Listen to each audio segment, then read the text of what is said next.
The Toronto Maple Leafs are officially eliminated from playoff contention, as this has been one of the really big stories in the NHL, as it was a very disappointing for the Maple Leafs, as they had title aspirations, as they've have every year, but now they don't even make the playoffs. After having one of the longest playoff streaks currently active in the NHL, this was a very disappointing year, as, in my opinion, they were probably the second best team in the league last year. They gave the two-time defending champs Florida a real run for their money, took them to Game 7 in the second round, couldn't get it done. I thought Toronto put up a better fight than Edmonton and certainly Carolina, and just couldn't get it done. Mitch Marner ended up leaving, and you can say whether that's him being forced out or him wanting to sign with Vegas. The fact of the matter is he's one of the best wingers in the game, whether you like it or not. And he was very polarizing to the Toronto fan base, and with him gone, might have had an effect on this team this season. Toronto thought that they could replace a player like Marner with more depth and having maybe 2, 3, even 4 guys in that forward group to help offset Marner, who's been a point-per-game player for most of the season. But unfortunately, they've really undersold their defense, and their goaltending was just not great this season. And unfortunately for Toronto, they've really gone all in the last couple seasons, as they don't have a first or a second round pick this season, so they won't be picking till the third round, and they don't control their first round pick next year. So tanking and rebuilding really doesn't seem likely. And what really hurts Toronto even more is Boston, who pretty big rivalry with Toronto.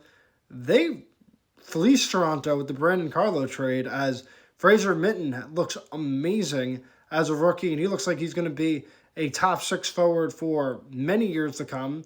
And that first round pick that Boston gets, it's top 5 protected. So Toronto can technically have their first round pick this year if it is 1 through 5, but 6 and later goes to Boston. But one thing's for sure, Toronto won't be rebuilding through the draft. They have talent. They have elite skill up and down the lineup. But that doesn't come without controversy, as Captain Austin Matthews got hurt towards the end of the season on a dirty hit by Gudas, and nobody stuck up for him. And that strikes to the main problem of Toronto. They're soft, and you can bully them. Now, that doesn't happen to any player on Florida. That doesn't happen to any player on Tampa or Ottawa or any of these teams that are gritty and tough, let alone a captain and a star player. Now, the relationship between Toronto and Austin Matthews might very well be fractured.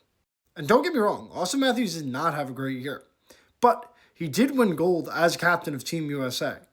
Now, I know there's been political drama with him going to the White House, and a lot of Canadians didn't like that. And a lot of the Toronto Maple Leaf fan base did not like that. And there's over 80,000 signatures to get him stripped of the captaincy, which is pretty crazy. Between the fan base seemingly turning on him and the fact that none of his teammates stuck up for him after getting hurt, could Austin Matthews find his way out of Toronto? Could be possible. Now, Toronto would be foolish to just trade him off. They would need to get a massive return, as he is still one of the best players in the league. But if they are going to retool or rebuild, it'd be a pretty nice piece to trade. Now, do I think he'll get traded? Probably not, but I could see it happening in the offseason, especially if the relationship between him and management is fractured. But I don't see that being the best thing for Toronto. Without their first-round pick this year, next year, and maybe the following year, depending if they keep this year's pick, then they wouldn't have a first-round pick for the next 2 years. I just can't see them trading Austin Matthews and going into a retool rebuild because they don't own their draft picks. So I really think that they're probably just going to run it back and add some veterans, make some moves, and try to compete next year.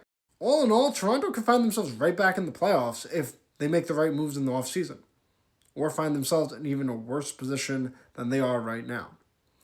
It's going to be interesting to see what Toronto does in the offseason.